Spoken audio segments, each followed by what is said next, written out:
ईमान वालो, अपने आप को संभाले रहो। जब तुम हिदायत पर हो तो कोई गुमराह तुम्हारा कुछ बिगाड़ नहीं सकता।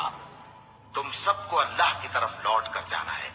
उस वक्त वो तुमको तुम्हारे सब कामों से जो दुनिया में किए थे आगाह करेगा और उनका बदला देगा।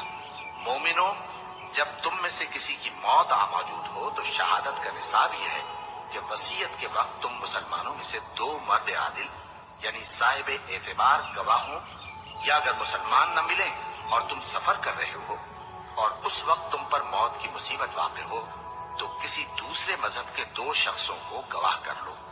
अगर तुमको उन गवाहों की निस्बत कुछ शक हो तो उनको असर की नमाज के बाद खड़ा करो और दोनों अल्लाह की कसमें खाएं कि हम शहादत का कुछ इवज नहीं लेंगे, गो हमारा रिश्तेदार ही हो, और न हम अल्लाह की शहादत को छुपाएंगे। अगर ऐसा करेंगे तो गुनहगार होंगे। फिर अगर